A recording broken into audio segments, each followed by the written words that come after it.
This meeting is being recorded. Hello, everyone. Thank you so much for joining us today. We are here to talk about the wonderful world of polymer clay jewelry making. Polymer clay has been such a hot trend in the world of jewelry making, and we are here to show you one of the very easiest ways for you to create with it. So we are showing off a new product that's just hit Michael's stores recently that takes all the most difficult parts out of making jewelry with polymer clay, and it allows you to create with designs that are already in the clay, so you don't have to do all that labor to put your designs together. You just get to do the fun part, which is create. So I'm Stephanie. I'm here to guide you. If you have any questions, please ask them in the chat. We do have some people from the home office, and they will be helping assist you in the chat. And as I see your questions come up, I will try to answer them live. So let's go ahead and switch to the top-down camera, and we can give you a little view of what we're working on today. So we are going to be making some earrings and a necklace. And this is polymer clay. So you can see, let me show you the back of it too. We have to put the earring back on this one. But this is one of the earrings. This one has a beautiful ombre design. And then this earring has sort of like a camouflage design. This one uses texture. You can see if I kind of turn it a little bit, you can see that really cute daisy texture. And the same over here, like more of a tropical texture. So we're going to show you how to work with clay, how to cut it, how to bake it, how to add texture, how to add some fancy little things in there. So the whole process from start to finish. So let's talk supplies. I don't know if we have anyone crafting along with us today, but you're welcome to bring out your supplies and make something right along with us. The supplies that I have, let me move all of these. Let's start at the bottom. This is a ceramic tile from my local hardware store. Ooh, can I pick it up? Yes. And any shape, size ceramic tile will work as long as it is smooth. The one that I have here is extremely smooth and it is glossy. So a lot of the tiles that you'll see at the home improvement store have more of a matte finish. That's fine to use too, but that matte finish will transfer to your clay. So just be aware of that. I prefer a glossy finish. And then we have the clay itself. This is the new product that I mentioned. It is polymer clay with the pattern already in it. And I'm just going to open this up. Comes with some instructions and the clay.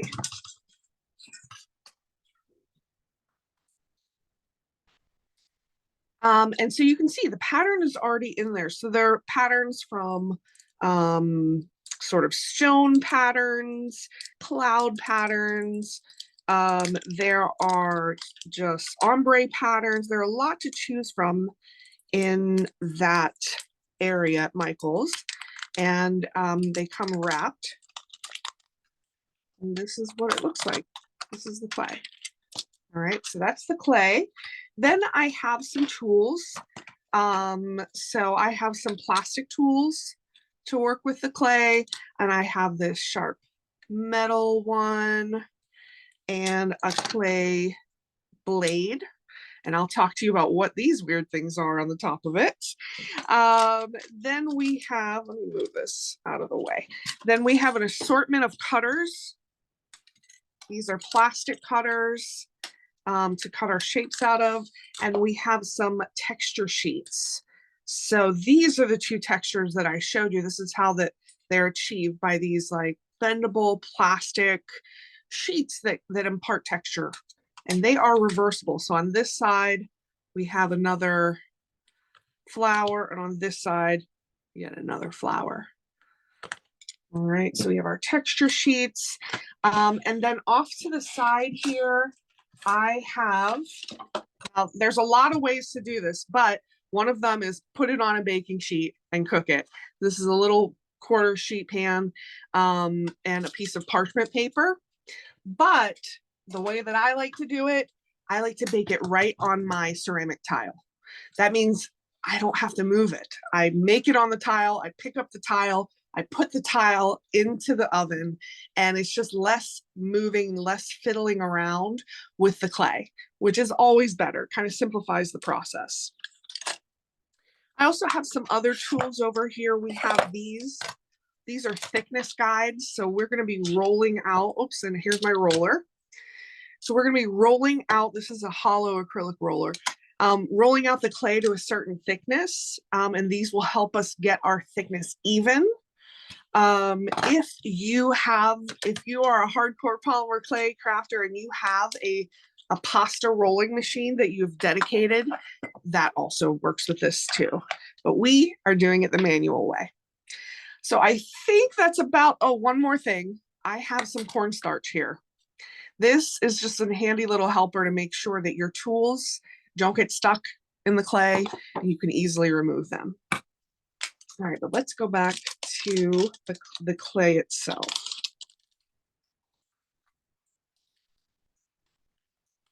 It's here. I'm being very careful when I take this plastic off. You can see from the side here, that pattern goes all the way through. And I'm going to set that. First of all, I'm going to look at the sides and see if there's a side that I like better. I like this one. I set that right onto my tile surface. And then here are those thickness guides again. I'm going to show you how to use them. So you'll see here at the bottom, there's 2 white and 2 of this teal color. And the teal color is 4.5 mm. The white is kind of hard to see, but it says 3 mm.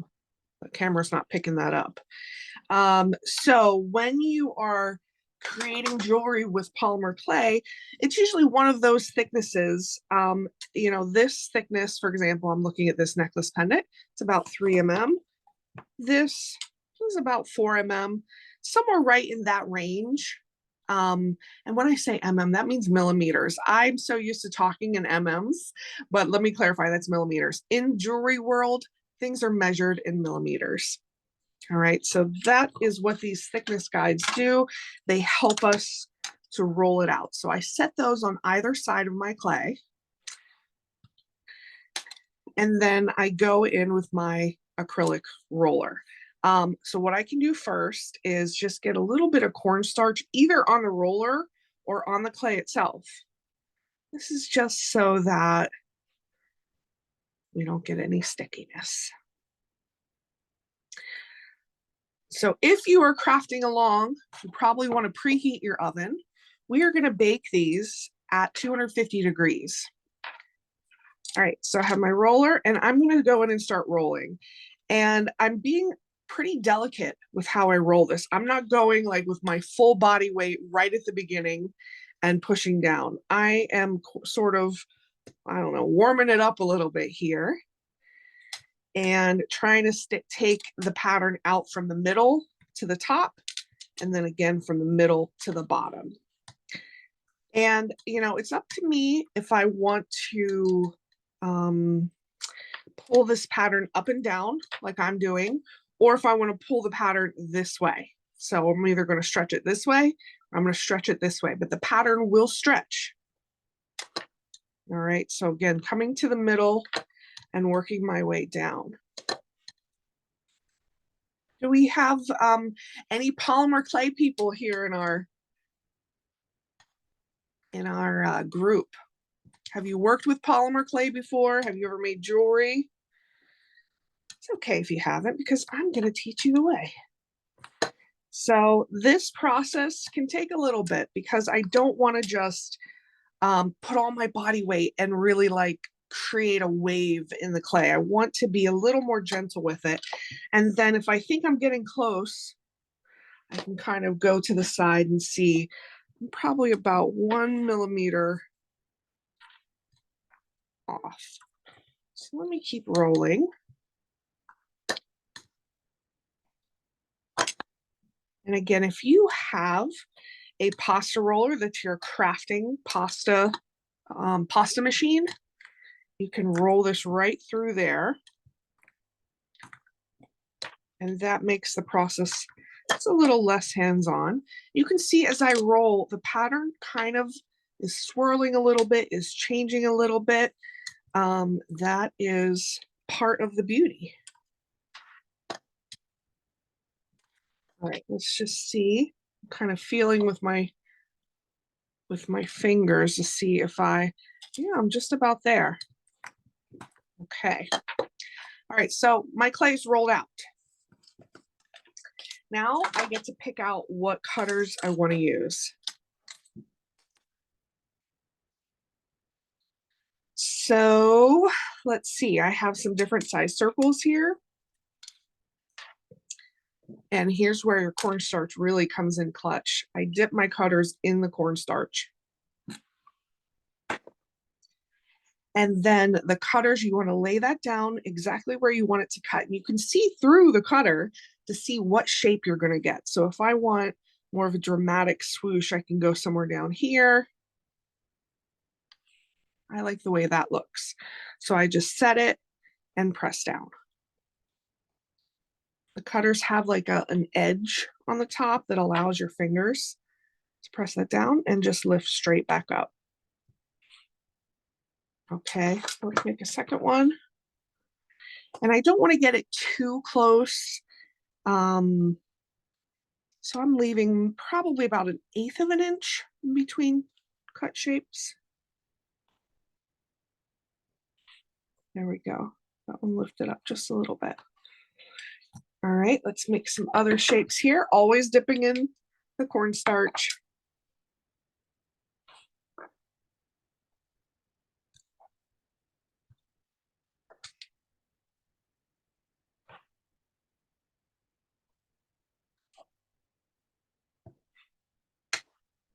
Okay.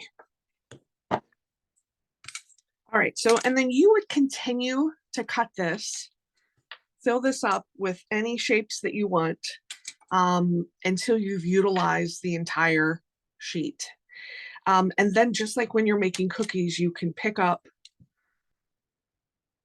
the excess and it just leaves the shapes there. Now this, you won't have as much waste as this, but nothing is wasted. I'm going to show you how we're going to reuse this. I'm just going to set it off to the side for now. And now I don't have to touch these at all. Those are already on the tile. This tile is ready to go into the oven. So let's talk about baking for just a little bit while I get out another color of clay and repeat this process again. So I'm just going to scoot this down a little bit. And I am going to pull one of these green clays that match this and do the same process.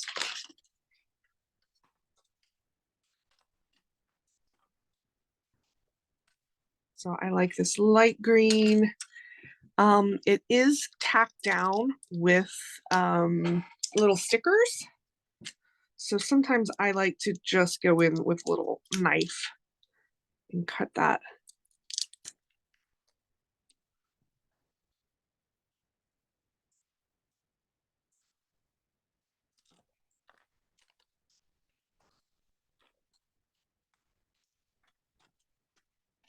All right, and here is my solid.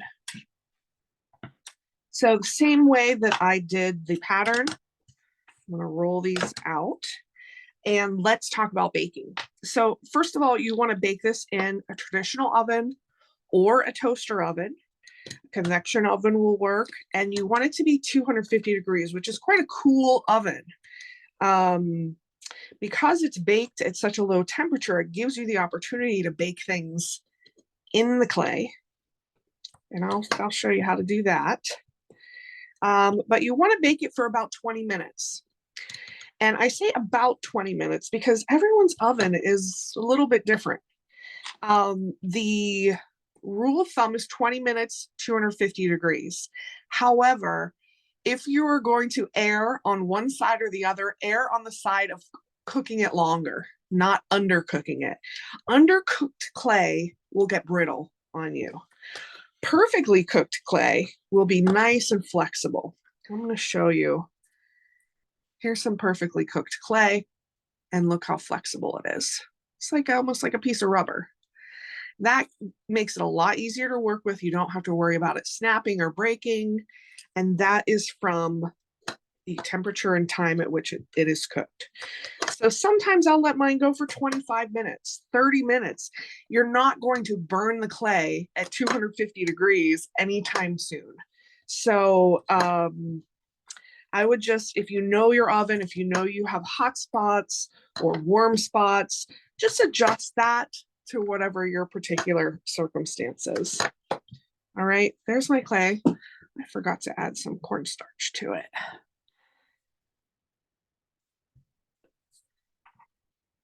This one still needs to come down a little bit.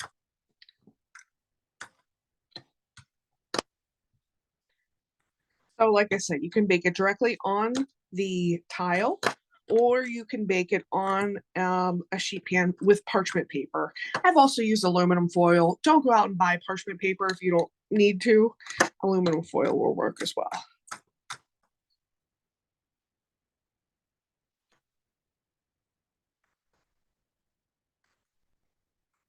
All right, that is just about there. So on this one, before we cut any pieces using our cutters, I want to show you how to get that texture transfer.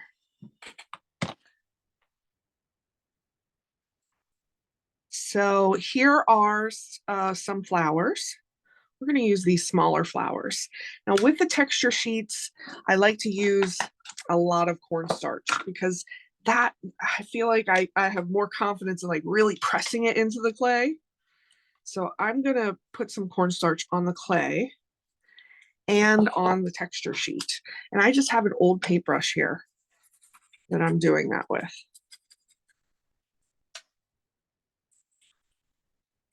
I'm trying not to clump it up in any areas. So just like scratching at it.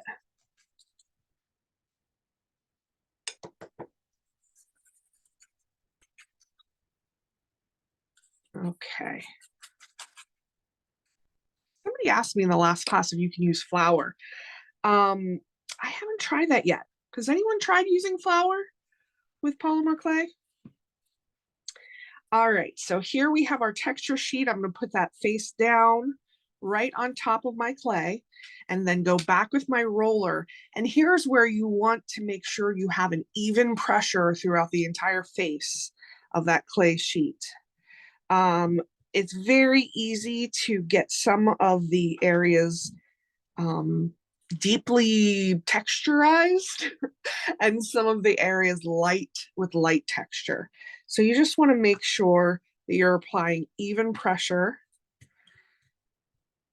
and trying not to let that texture sheet move too much.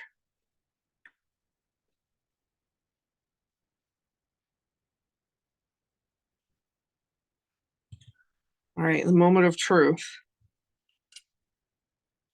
Okay, all right, not bad. There we go. So I like to do the texture before I use a cutter. That way I can make sure that you could use the texture after the cutter, but you might distort your shape. So with this shape, let me go in again with the cornstarch.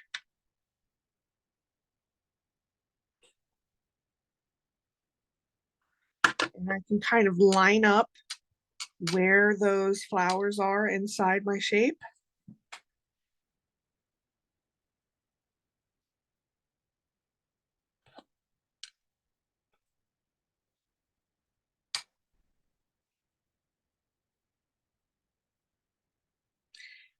If you don't have any texture sheets, there's actually some really cool household items that you can use.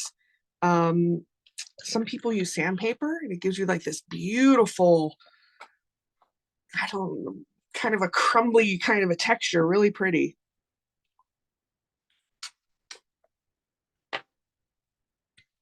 And I'm sure you could find a lot of things in your house that would work.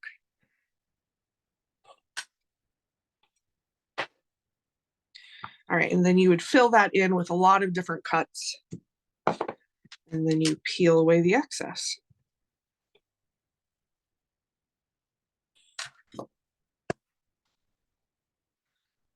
Hopefully I will be able to peel away the excess. It makes it a lot easier.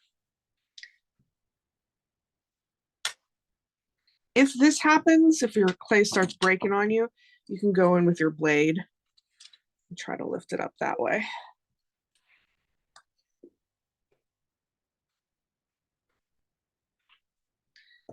And then also get any like close together parts. But you can see that the pattern separates easily. All this extra stuff doesn't actually matter. I'm just concerned about what's around these shapes and removing that.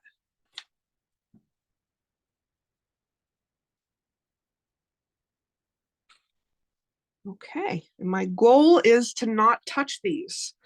But if you don't have a ceramic towel, I'm going to show you what to do. Let's talk about this tool.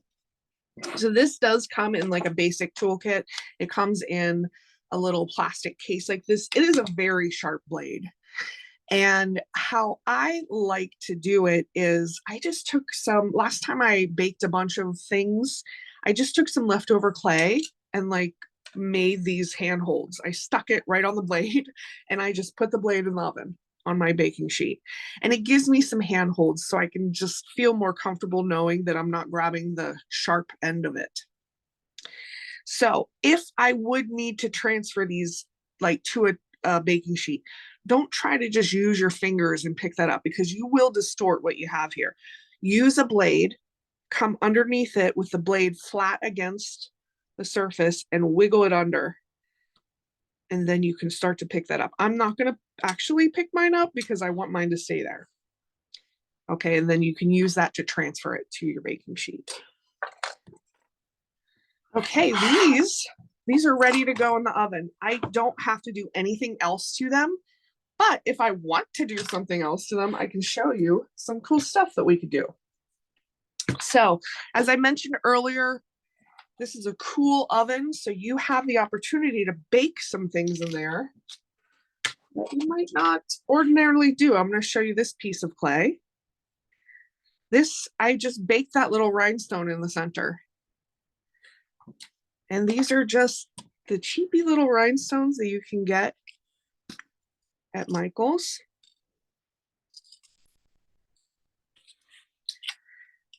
And if I wanted to bake this, if I wanted to stud this up, I just press it into the clay.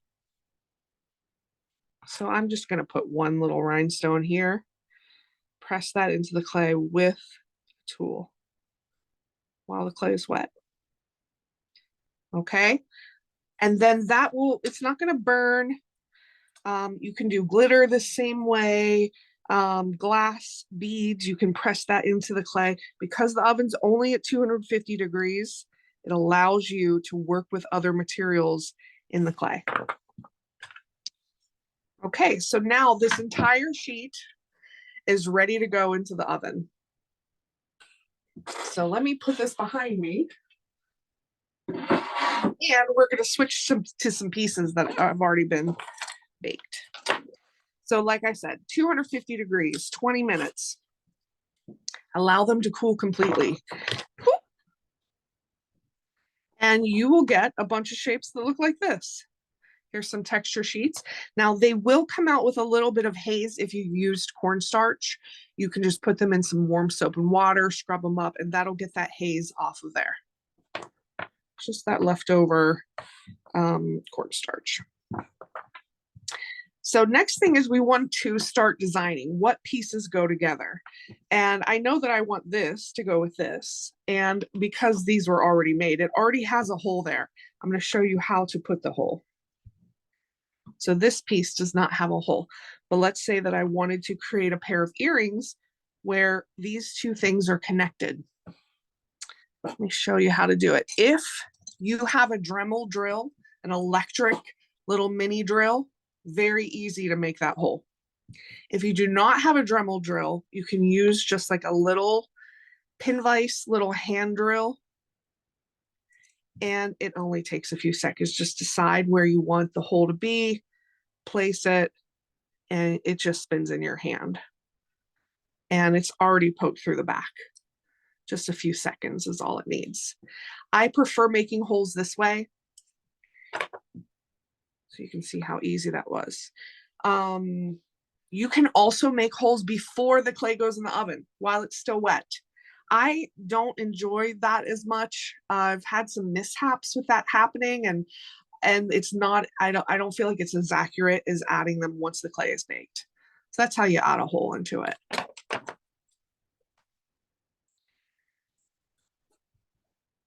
All right, so these two pieces are going to be earrings. So I need to do two things to turn these into earrings.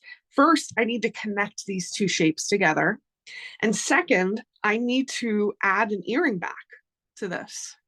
So we'll talk all about different ways of adding earring backs. But first, let's connect. Here we go. This is a jump ring. I don't know how new you guys are to jewelry making. If you're completely new to jewelry making, then you'll want to know this. Jump rings are one of the basic building blocks of jewelry, and it's just a metal circle with a split in the top. And so you can use two pliers on either side of that split. See how close to the camera I can get this.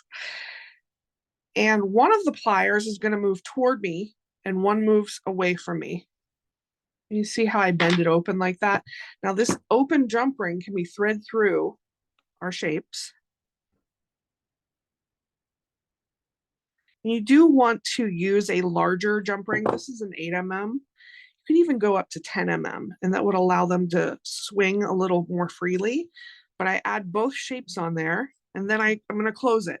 And I close it in the exact opposite move that I used to open it. So both of those ends come together. Okay, so there you can see it. All right, so that was step one. Second step is adding a way for this to go through your ear. So there are two ways to do that. Number one, you have your traditional earring hook here, or you can use, I'm going to show you this one. You can use a flat pad finding. So this type of finding gets glued to the back like that. That's how I'll glue it.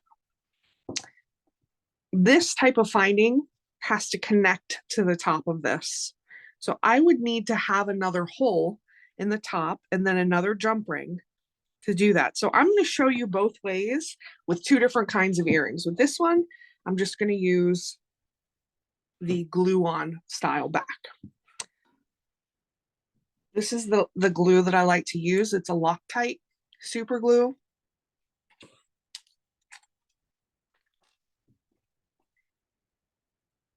And just a little bit is all that's needed.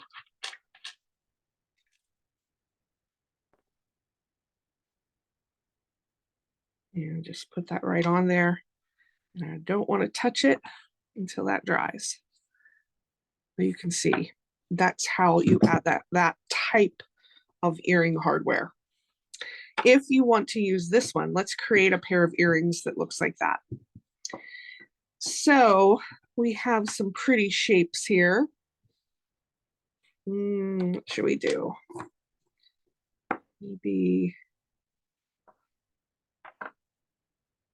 we'll do this. Okay. So if I want to create a three-piece earring where these three are going to dangle together, my bottom piece only needs one hole. It already has a hole.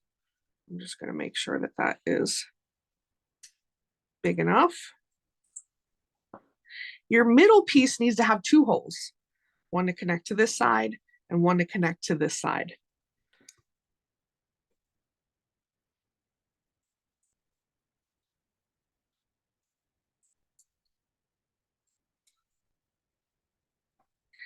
And then your top one also needs to have two holes, one here to connect downwards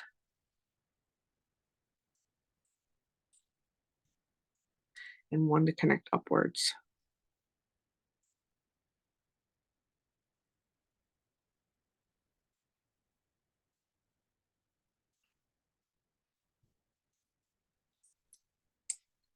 Okay. All right, and now we connect them all with jump rings.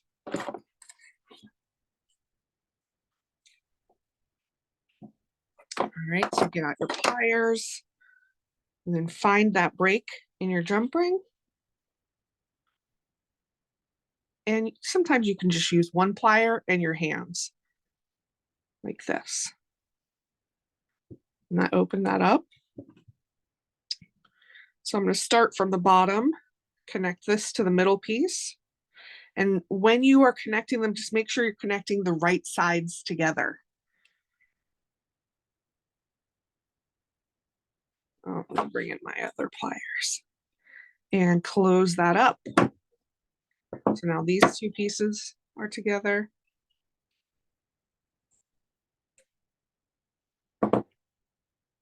And now another jump ring.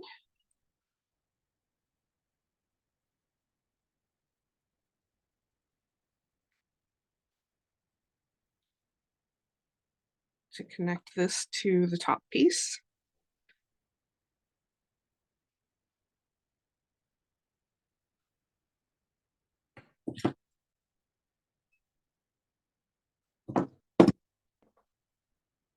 All right, so we have all three of our dangles together. And now we just need one more jump ring at the top.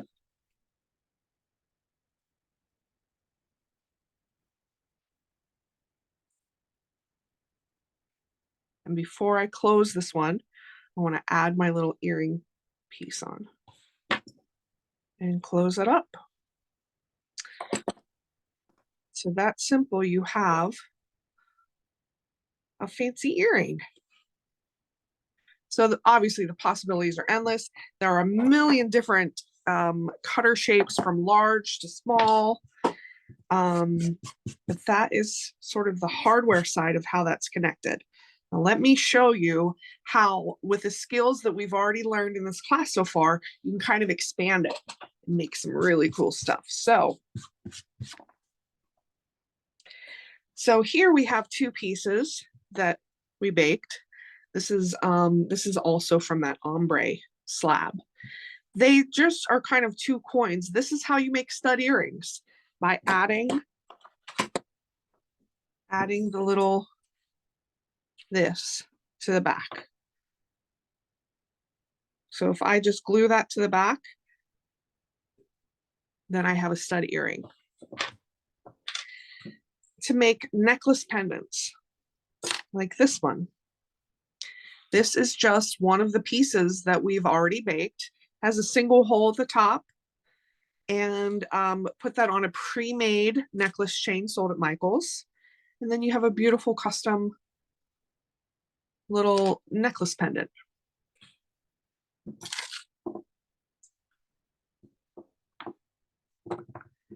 The last thing that I want to show you here is I want to talk about the texture.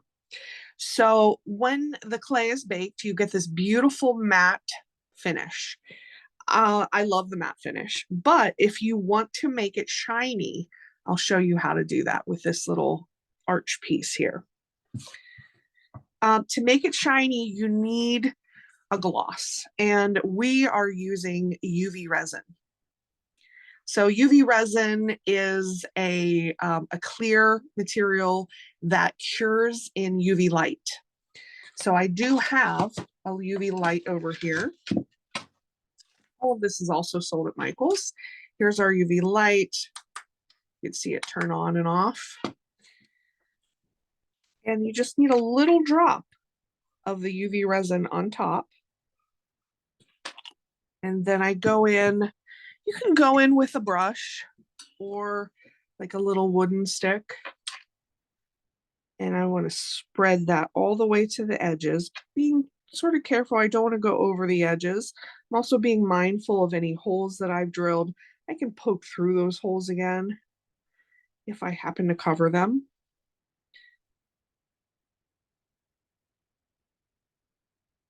I'm just bringing that to the edge.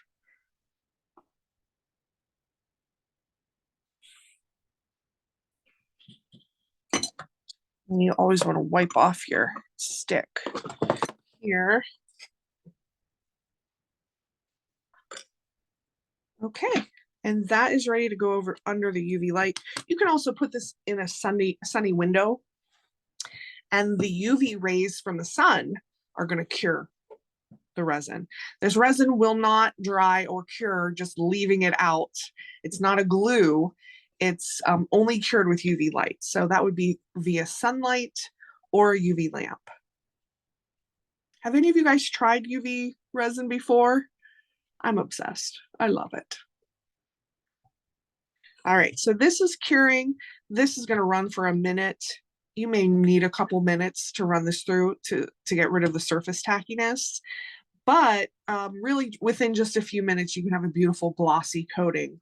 I like to use that, like for example, on this earring, I like to mix those textures. So I can leave this matte just the way it is. I can just use the UV resin on the middle connector and leave this matte as well. That gives your pieces an extra dimension. It makes them look a little more expensive and a little more just designy. That's a word, right? Designy. Okay, so that ran for a minute and I turned it back on again. But really this should be, here's the, you can see that glossiness. And if I need to reestablish holes, I can just go back in with my drill and just bust through that little layer that we made.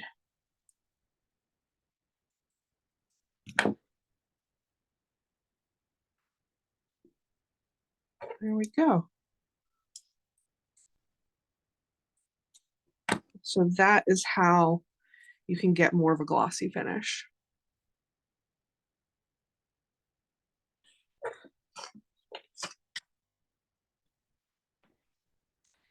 Question from Lydia in the chat, would you resin both sides? You can, if you want. Here's the back of it. So the back still has that matte texture, and then the front has the glossiness. You could do the back, the front, the sides, everything. Just do one side at a time. I think most of the impact is gonna be on the front. So I probably would opt to just do the front. All right. So let's show you some other pieces that we've made to give you some design inspiration. Clear off my space here. And then you can also get a sneak peek at the different patterns that are available. So here are two pieces connected. This one has the post on the back. This one has the earring wire on the top. Some other earrings. There's some bright, funky prints in there. These. You can tell we like that art shape.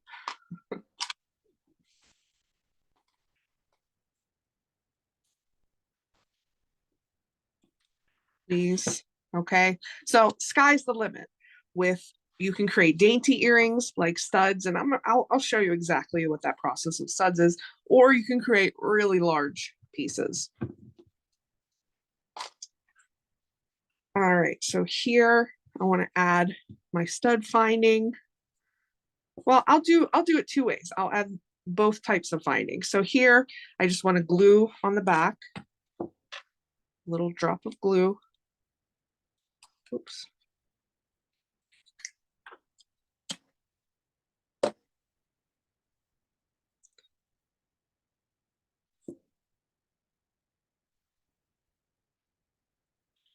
And then you can also kind of perfect that glue on the back so that it doesn't, so it goes all the way to the edge like that. And then just let that dry. On this one, I'm going to make this a dainty drop earring. So for that, I need a jump ring and an earring part. And I will need to make a hole here. So you can see where I'm situating that. It's about 1/8 an inch from the top. And I just twist.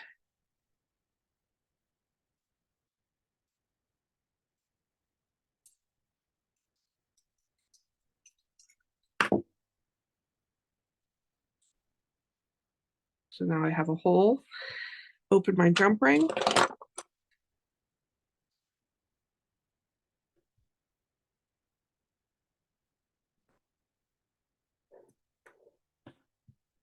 And add this.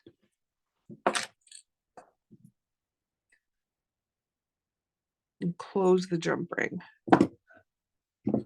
So now I turned this into more of a dangle style earring.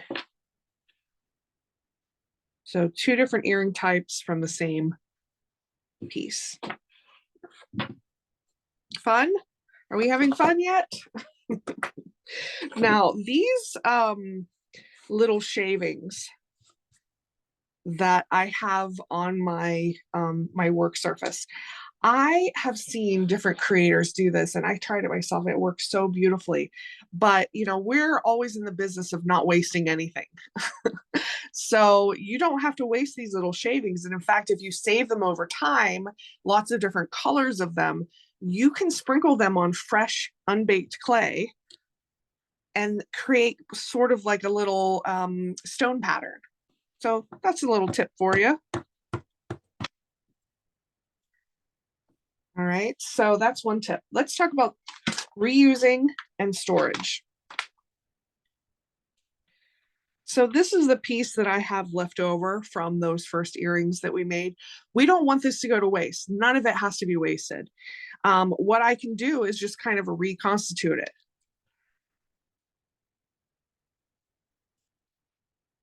And put it back out with my roller. Here it is. I'm gonna put a little cornstarch on my roller. And actually, I'm gonna put a little cornstarch. Normally I don't roll. This is a blue silicone sheet, by the way. Normally I don't roll directly on it, but let's try that. So I can just roll this back out, turn it.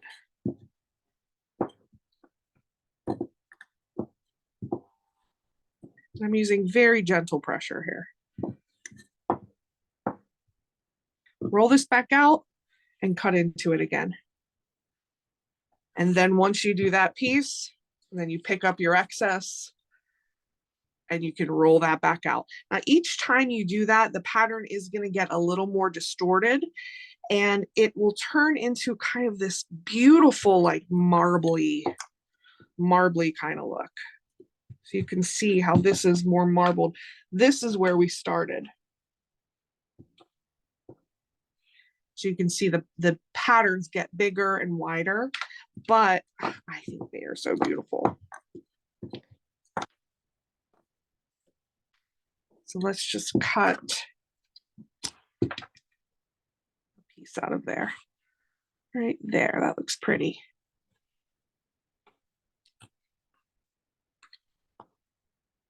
Oops, and it's stuck. If it sticks to the cutter, let me show you. If it sticks to the cutter, I like to try not to use my fingers that much because you're always going to get a fingerprint in there. You're always going to get a fingernail imprint in there. I like to go in with a round, this is the back of my pointer tool or a tool like this, and just kind of gently release it from the edges. I'm too ham-handed. I will mess it up. I'll get something in there. So I always like to just gently release it along around the edges instead of using my hands to do that. Okay.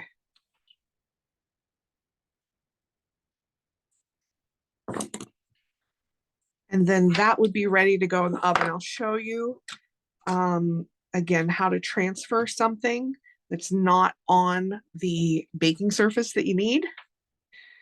So you come wiggle it under until you get under, and then you can transfer it like this to your baking sheet and lay it back down. Okay, any questions? I thought I saw a few comments come up, but I was not fast enough to get them. Do we have any questions from the group? I'll show you a few more tips and tricks here before we go.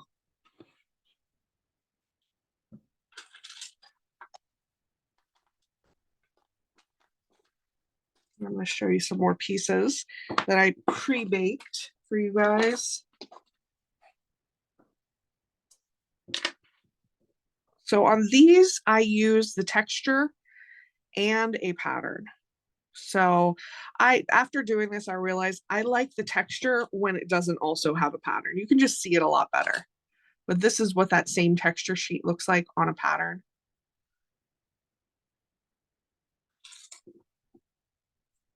I saw a comment just come up about crumbly clay.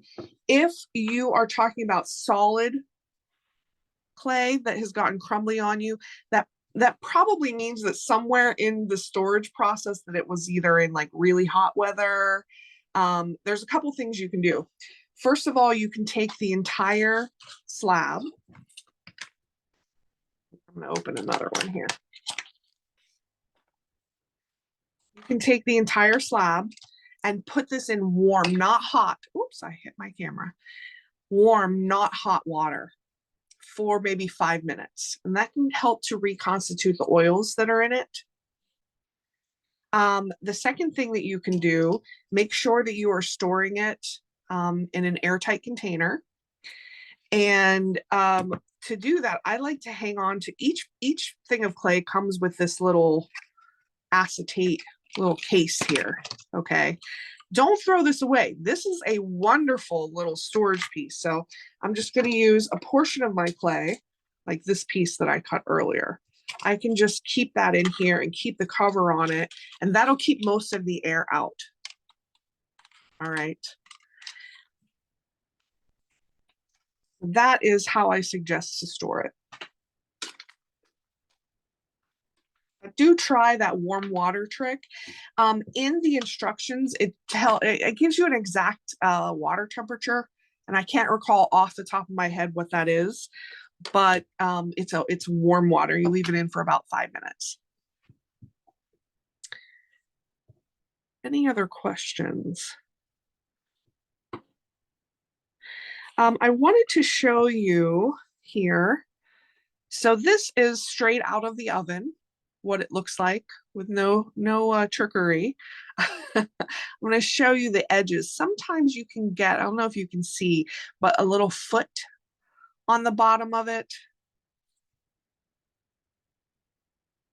And if you want to try to perfect that shape, a lot of people buff the sides.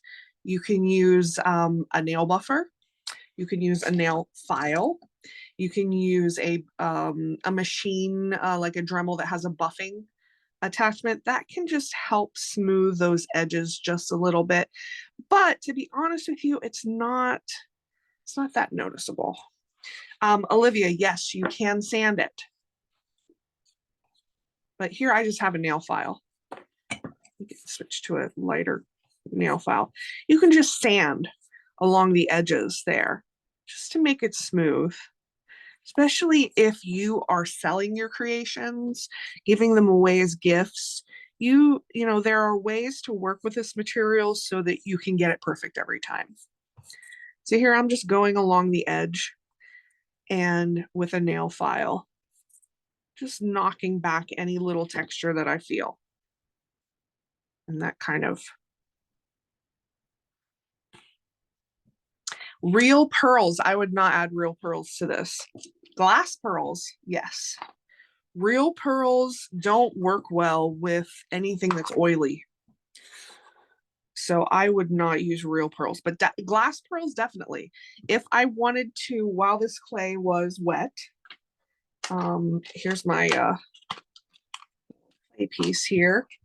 While this clay is wet, I could put some glass pearls or glass cabochons.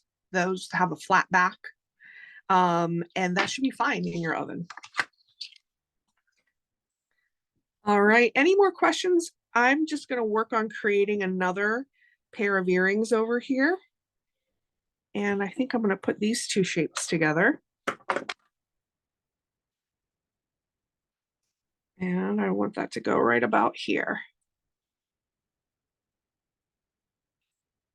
And this tip that I'm using, I believe this is a 2mm bit, 2 millimeters.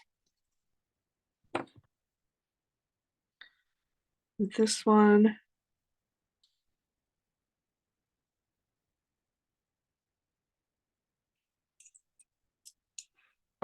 This one I'm actually going to turn into a necklace pendant. And see all my little pieces. I'm going to save those in a little container until I have a whole bunch. So to make this into a necklace pendant, I showed you that example earlier, but let me show you an example of connecting two shapes.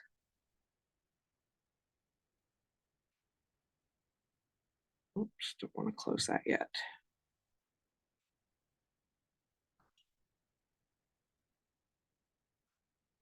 And I'm just connecting these together.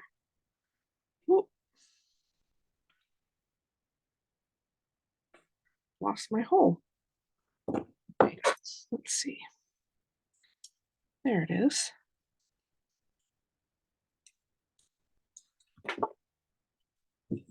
Did I see a question pop up, best way to add glitter? Yeah,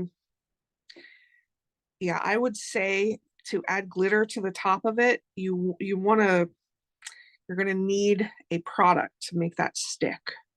And so I would suggest UV resin. You know what, in this one, I'm actually gonna do this a little differently because I made that hole a little bit far down. Let me use 2 jump rings instead of 1. So here I've added an empty jump ring.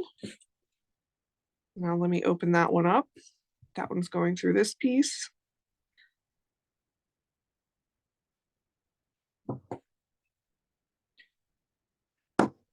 And so that separated the 2 components just a little bit. Oh, and I didn't close my jump ring properly. That's what happens, they'll fall apart. Let me fix that.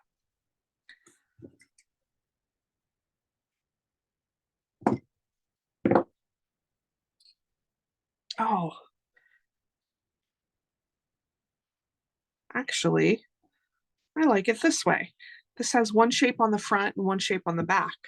And now I can run my necklace chain this way through that jump ring. And so you can have a stacked shape. So that would be like this if you stacked another shape on the front of it. Like this. Let's go ahead and add that. So I hope that I have given you a little bit of inspiration here on how you can start creating with both designed polymer clay and some matching solids, how you can use texture sheets, how you can create earrings and necklaces. We are going to be doing several classes every month, and we're going to get even more. I need to reestablish this hole here. We're going to get even more in depth. We're going to have a whole class on how to make bracelets, and we're going to have a class on sort of taking your designs to the next level and using some of the more interesting tools and products that are available there. Here we go. So just stacking 2 textured shapes on one another, and you get a beautiful little pendant necklace. So do join us next time. Would love to have you for our next classes. Check michaels.com in the classes and events tab, and you will see we have 3 classes in October coming up over the next few weeks. So give us a look over there. Thank you guys so much for hanging in to the very end. You guys are awesome. This recording will be on YouTube. It takes about 24 hours, but you'll find it on YouTube if you want to go back and rewatch it. All right. Thank you guys so much.